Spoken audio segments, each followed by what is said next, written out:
Ayan po, andito na tayo sa loob ng mall, ng Aramli Mall. Ito sa Aali Barin.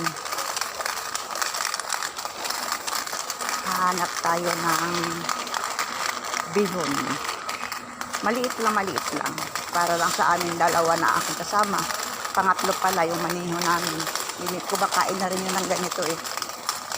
Sa ano pa namin tulutuin sa May 27 ito. Ayan. Maliit lang. Ito. Ayan. Ito lang bibilhin ko. Pizzeria sana. Pizzeria. Para may makukot naman. Ito lang ang ano namin sa sarili. Ayan. 150 ang sahod ko. Padala ko 140 with charge. 6BD. I-ano ko doon sa akuan. Saan ba yun? Kulang ko sa pakargo. Dahil tayong pizzeria. Ano kaya? Yung kilala lang natin na pizzeria.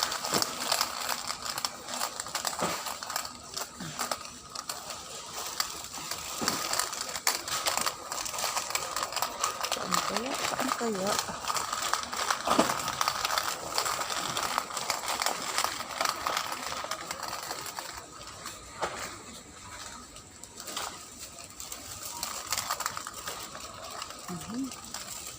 Wala akong makita.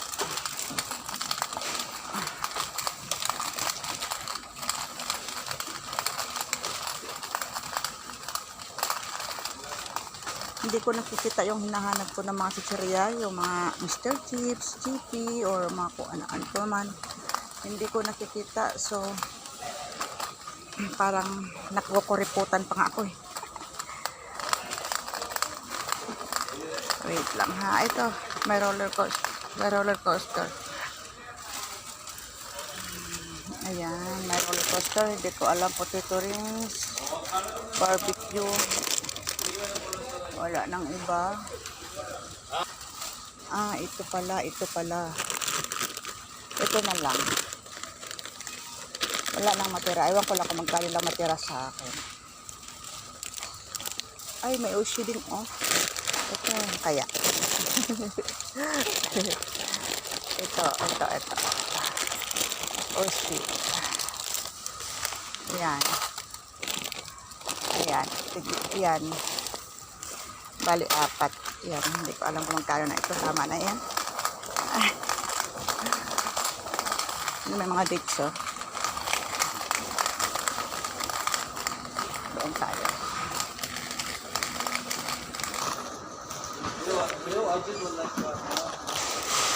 Ayan. 1 dinar, 900 ang halaga na akin na pamili. So, ang mga maiiwan na lang talaga sa akin sa 4BD ay 2 dinar, 100 pills.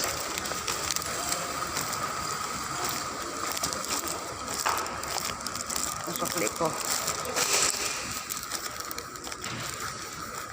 Ayan, dito na po ako pa sa padalahan. Ayan po. Ayan mga kabayan, pauwi na ako. Nagkita kami nung tinawagan kasi ako ni Nilda na on the way na daw yung mag-collect noong balance ko sa cargo. So, nakuha na niya yung bayad. Nagkita kami doon sa may padalahan para yun ang pinaka madaling kuan. Ito yung resibo.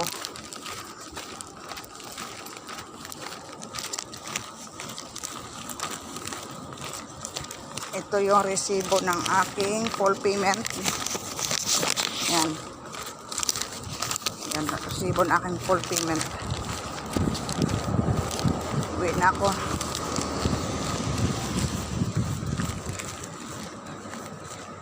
Tatawid tayo mga kabayan. Ayan.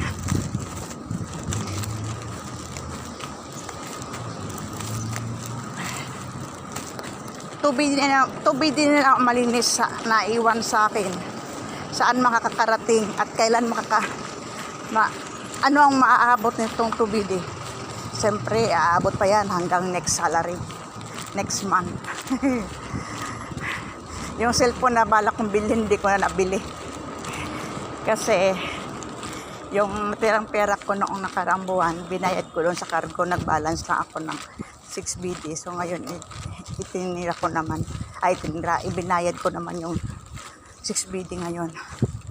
140 lang ang send ko, 6 BD para doon sa balance ko sa cargo. 1 dinar 900 para sa kunting grocery ko. And may naiwan sa akin na 2 dinar 100 bells. So, yan, hanggang sa sunod na buwan pa yan. Or, sa birthday ko, siyempre bumili akong pansit konti eh. So, bibili ako ng soft drinks para sa amin ng aking kasama. So, maiiwan dyan, 1 BD na lang. Yan po, salamat, maraming salamat po mga kabayan.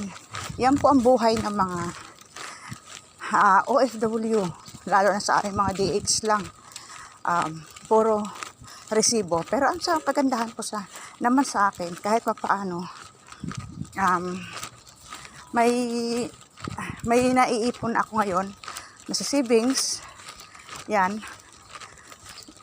Ano mga pagsubok na dumaan sa aming mag-asawa, kahit paano nalampasan naman. Yan. Siya na nagpo-provide naman pangangailangan din doon. Ako naman sa ibang bagay. At saka nakapokus po ako ngayon sa pag-savings para sa pag-uwi ko. Meron akong pupuhunan. Ayan, ito na naman yung dates kanina. Ayan. Ayan po. Ayan. Ang dates. Yan po, maraming salamat. Bye-bye.